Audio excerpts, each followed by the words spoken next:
तभी एक सरकारी आदमी गाड़ी में सवार घर के आगे से गुजरते हुए ऐलान जारी करता है।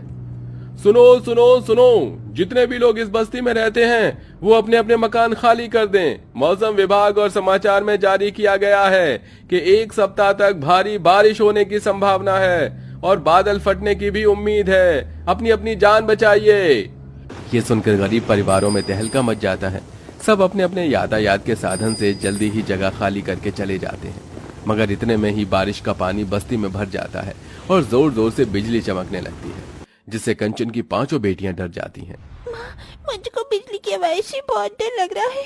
आंचल में छुपा लो ना। माँ, बरसात का पानी तो हर जगह फैल गया है। अब हम यहाँ से बचकर कैसे निकले? डरो नहीं आशा, मैं हूं ना। चलो एक दूसरे का हाथ पकड़कर चलो, और कुछ भी हो जाए एक दूसरे का हाथ नहीं छोड़ना, साथ नहीं छोड़ना। डरते हुए वो बारिश के कहर में बढ़ती जाती है। जहां कभी उन्हें कांच चुभते तो कहीं बरसात के संग में गिरते ओलों से चोट लगती और बाढ़ में तैरती लाशें भी दिखती। किसी तरह अपनी 5 बच्चियों को बचाकर वो एक ऊंचे तभी बादल फट जाता है, जिससे सबके घर जलमग्न हो जाते हैं और वहीं गरीब बेटियों का हाल अब भूखे से बेहाल सा हो चुका था। माँ, कुछ खाने को दे दो, बहुत जोर की भूख लगी है। मैं रूखी सूखी रोटी भी खा लूंगी। माँ, मुझको भी भूख लगी है। हे भगवान, कोई तो रास्ता दिखा। क्या खिलाऊं मैं अपनी बच्चियों को, और कितनी परीक्षा लेगा।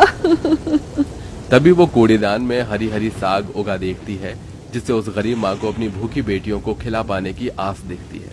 और कोई चारा नहीं, मुझे अपनी बेटियों को ये घास की रोटी ही खिलानी होगी।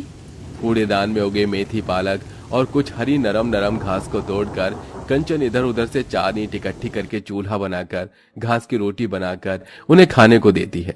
तभी बरसात शुरू हो जाती है। हे भगवान, ये बारिश भी ना सर छिपाने के लिए होगा। कंचन कचरे में एक पुराना फटा हुआ तिरपाल देखती है, जिसे लेकर वो 5 को उड़ा देती है। कई दिनों की भूख से जूझती बेटियां हबड़ हबड़ करके वो घास की रोटियां खाने लगती हैं। कैसी बनी है घास की रोटी, अच्छी नहीं लग रही है ना स्वाद में। माफ कर दो अपनी मजबूर माँ को। मैंने तो अपनी जिंदगी में कभी सुख भोगा भी नहीं, लेकिन दुख तो इस बात का है कि तुम 5 को भी इस बारिश में दुख झेलना पड़ रहा है और ये रूखा सूखा खाना पड़ रहा है। माँ, भूख में तो रूखा सूखा भी अमृत लगता है। ये क्या कम है जो इस बारिश में हमको ये घास की रोटी भी नसीब हो गई।